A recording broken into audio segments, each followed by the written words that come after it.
Elles envahissent peu à peu l'ensemble du territoire français. Ce, dans une indifférence quasi générale. Indifférence, car que pèse une population modeste voire pauvre dans certaines zones du territoire face aux fortunes colossales des lobbies qui règnent en maître. Des lobbies à qui l'on offre des tribunes dans les journaux, drapés d'un discours enjôleur et confortés par les pouvoirs politiques en place. C'est en fait dans une opacité absolue que les éoliennes débarquent un peu partout dans l'Hexagone, les campagnes, les villages. Il en existe 5000 aujourd'hui en France. Les hystériques de l'énergie soi-disant verte veulent en implanter 25 000 dans notre pays. Histoire d'un immense scandale légalisé par l'État.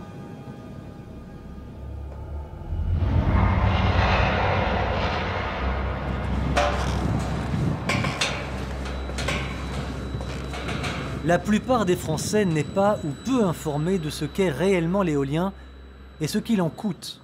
Pourquoi ? Tout simplement parce que ceux qui en détiennent les ficelles, les politiques, les financiers, beaucoup d'exploitants privés manipulent l'opinion publique à des fins strictement personnelles. Et on se cache derrière des formules fabriquées d'avance. Le vent est gratuit, l'éolien ne pollue pas, il génère beaucoup d'emplois. Bref, un discours infantile pour mieux masquer la réalité. Qu'en est-il réellement ? C'est des machines qui sont censées faire de l'électricité et en réalité, elles en font très peu. Et en plus, ce qui est beaucoup plus grave, c'est que comme elles marchent avec le vent, quand il n'y a pas de vent, il n'y a pas d'électricité. Donc ça veut dire que derrière une éolienne, quelque part, puisqu'on ne stocke pas le courant, vous avez des moyens de production qui se substituent aux éoliennes et qui ne sont pas du tout écologiques. Ce sont des centrales à charbon ou des centrales à gaz. Précisément, c'est ce qui s'est passé en Allemagne. Le pays souvent montré en exemple parce qu'il a choisi d'arrêter son programme nucléaire. Ironie du sort, l'installation d'éoliennes un peu partout sur son territoire a contraint l'Allemagne à augmenter la production de ses usines à charbon et à gaz pour combler le déficit de production des éoliennes. Si les éoliennes s'arrêtent par manque de vent, l'économie d'un pays, elle, ne peut se priver d'électricité. Conséquence, l'effet inverse de l'objectif visé au départ, car du coup, l'Allemagne a augmenté fortement ses rejets de CO2 dans l'atmosphère. Splendide résultat. Est-ce que la France a besoin, pour son électricité intérieure, d'éoliennes supplémentaires à l'énergie nucléaire ? Il se trouve que la France n'a pas besoin d'électricité puisqu'on en exporte 15%. Donc la messe est dite, si vous avez mieux. Donc il n'y a pas besoin d'éoliennes ? Non, mais ce qui est pire encore, c'est qu'il y a un mensonge beaucoup plus terrible derrière. C'est-à-dire qu'on fait croire aux gens qu'on va fermer des centrales parce qu'on met des éoliennes. Or, depuis 10 ans, d'abord, on n'en a pas fermé une. Donc on se paye la tête des gens. Donc, pour justifier ce programme, mais le programme de la transition énergétique dit tout. Mais vous n'avez jamais entendu, on va fermer. Donc il y a un mensonge. Autre mensonge, le coût de l'éolien. Les Don Quichotte modernes ne cessent de clamer que l'éolien est une énergie gratuite. C'est faux. Cet élément constitue d'ailleurs l'un des plus gros scandales du moment. Une loi oblige en effet EDF à racheter à l'exploitant des éoliennes le prix du kilowattheure 2 fois plus cher que le marché. Double scandale, car ce surcoût est facturé aux contribuables. Comme on peut le voir par exemple sur une facture EDF. La taxe CSPE, c'est la taxe éolienne. Bien peu de Français le savent.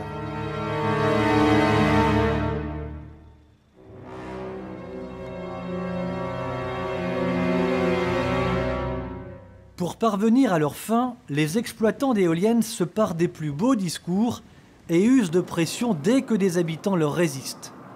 Philippe Le Bouvier, un habitant du département de la Manche, en fait les frais. Alors qu'un exploitant privé projetait d'encercler 2 villages d'éoliennes, Montbray et Margueray, Philippe Le Bouvier a porté plainte. Est-ce que l'exploitant vous a proposé une somme d'argent pour que vous arrêtiez la procédure ? Oui, une très grosse somme. Après m'avoir proposé des trucs plus bénins, notamment le rachat de ma maison, me trouver une autre maison à quelques kilomètres, travailler pour eux comme gardien d'éolienne, ça m'a fait... Gardien d'éolienne, oui. C'est le poste que l'exploitant vous a proposé. Oui. Et ensuite, donc, comme ça ne fonctionnait pas, plus tard, ils m'ont proposé une très grosse somme d'argent, par intermédiaire d'avocats interposés. Vous avez accepté? Non. Parce que cet habitant a refusé de vendre son honneur contre une grosse somme d'argent, plusieurs dizaines de milliers d'euros, l'exploitant développeur des éoliennes, un Allemand, va se venger en portant plainte à son tour.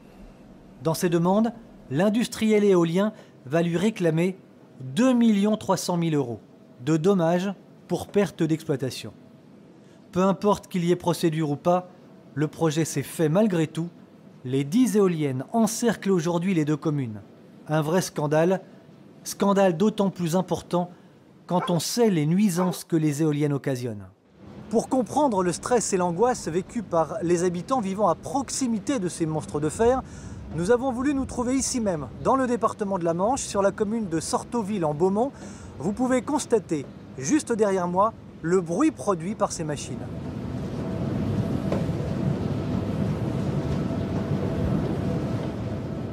Nous sommes encore la première destination touristique du monde. Et quand vous voyez la carte des régions où on veut implanter des éoliennes, elle est catastrophique. Et je pèse mes mots, c'est une catastrophe. Je dirais, en ce qui concerne, en réponse à votre question, la population, les gens ne sont pas informés du tout. Les gens ne savent pas, sauf ceux qui ont les éoliennes devant eux. Dans quel cas d'ailleurs, soit dit en passant, ils perdent 40% de leurs biens. Quand une éolienne est en co-visibilité, on perd 40% de son bien. Les verts, on ne les entend pratiquement jamais parler, prononcer le mot de paysage, ça n'existe pas. Quand il est question d'installer les éoliennes dans un village en co-visibilité, parce qu'en co-visibilité, on les voit de loin, vous avez une levée de bouclier, les maires veulent imposer. Les promoteurs sont dans la salle. Et quand un garçon est contre, on ne lui donne pas la parole. Il a la parole au bistrot quand les gens sortent. Vous l'avez constaté, ça? Mais bien entendu, je l'ai constaté en Alsace. La France défigurée titrait récemment Valeurs Actuelles. Quand on voit ces paysages, on ne peut qu'être consterné par ce que les élus locaux, notamment, ont accepté de faire ou de laisser faire. Une éolienne a été implantée à proximité de la cathédrale de Coutances, dans la Manche. Nous y sommes allés. Qu'avons-nous constaté? Que cette éolienne, de plus de 100 mètres de haut, est visible de presque chaque côté de cette splendide cathédrale. On la voit à des kilomètres à la ronde et nul besoin de téléobjectifs. Pollution visuelle, domestique, contamination des sols. Voici une éolienne en travaux. Pour les seuls travaux de soubassement, 40 tonnes de ferraille et entre 800 et 1500 tonnes de béton nécessaires, du béton qu'on ne pourra jamais retirer. J'ai assisté à une réunion publique d'une association anti-éolienne dans laquelle participait un député qui a publiquement avancé les chiffres du tarif pour acheter les voix des conseillers municipaux pour qu'ils votent favorablement pour un projet éolien. C'était de l'ordre de 100-150 000 euros par voix. Pour que le projet se fasse. Pour que le projet se fasse. Vous voulez dire que la corruption est vraiment installée et presque généralisée? Elle est installée et généralisée. Elle peut prendre une autre forme qui est celle de la prise illégale d'intérêt, qui est bien connue, où c'est normal, dans des communes rurales, beaucoup de conseillers municipaux sont propriétaires des terrains sur lesquels on va construire des éoliennes. Et ça, il y a de nombreux cas qui sont maintenant avérés, puisqu'il y a des procès en cours. C'est l'autre aspect de cet immense scandale. Pression, intimidation, prise illégale d'intérêt, corruption, tentative de corruption sont connus de tous. Faire rapidement fortune dans l'éolien est presque facile. Alors des revenus juteux, on peut le dire, puisque qu'en fait on estime aujourd'hui qu'à peu près une centaine de fortunes se sont constituées en seulement quelques années sur les énergies renouvelables, et surtout dans le haut du gratin de ces fortunes, les 3 ou 4 premières d'entre elles font plusieurs centaines de millions d'euros, c'est-à-dire autant que le budget du ministère de la Culture. Ludovic Grandjean, combien les éoliennes coûtent-elles aux contribuables ? Alors, cette année, la CSPE va coûter à l'ensemble des consommateurs français un peu plus de 5 milliards. Grosso modo, on est à 600 ou 700 euros, l'ordre de 600 à 700 euros en note d'électricité. La CSPE, pour le moment, c'est 12 à 15%. Elle va grimper à 30 si rien n'est fait. Et donc, c'est 120 à 150 euros qui vont être ponctionnés sur les ménages. L'éolien terrestre se développe, l'éolien offshore et l'hydrolien ont également le vent en poupe. Des dizaines de projets ont déjà fleuri un peu partout sur le littoral français. Saint-Nazaire, Paimpol, Saint-Brieuc. On parle de 1200 éoliennes au large des côtes. Et on vient d'apprendre qu'un projet secret de parc offshore au large de l'île d'Oléron était à l'étude. La Hague, plus au nord, La Hague, qui a déjà son usine nucléaire, n'est pas épargnée. On parle ici de 6 fermes tests entre les côtes françaises et les îles anglaises. On sait qu'il y a 6 opérateurs qui ont répondu pour pouvoir bénéficier de mise en place de fermes pilotes pour mettre leurs démonstrateurs, puisque la vraie hydrolienne n'est toujours pas techniquement finalisée. Donc chacun va mettre son petit moulin à eau dans la zone réservée pour 6 fermes. Et à terme, si vraiment ça marche, donc on va faire l'hydrolienne, et là on va faire des champs complets. Des champs complets d'hydrolienne. Bon, des CNS parlaient de 1000 hydroliennes. Quelque part, ces gens-là, ou ils n'ont jamais mis le pied sur un bateau dans la zone considérée, parce qu'il y a quand même un gros inconvénient, c'est que nous avons des voisins proches, et entre Aurigny et la pointe de la Hague, il y a 10 km. Donc, mettons 1000 éoliennes côté français, hydroliennes, pardon. Et puis alors, Aurigny, avec la Grande-Bretagne et Guernesey, a aussi sa propre volonté de mettre des hydroliennes partout dans leurs eaux. L'absurdité absolue face à une hystérie intellectuelle et financière.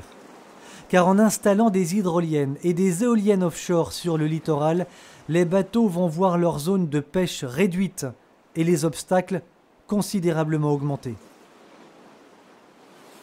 À l'heure où les hommes politiques ne cessent de parler d'économie, on engloutit des milliards dans un système qui massacre la France, ne produira aucun emploi durable et au final payé par le contribuable pour enrichir encore des privés.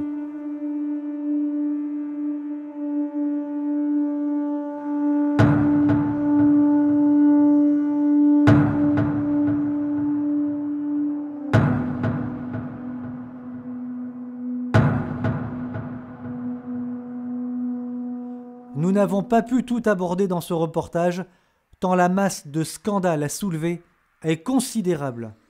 On sait par exemple que de nombreux projets visent par exemple maintenant les parcs naturels régionaux. Dans le Languedoc-Roussillon, on veut mettre 600 éoliennes.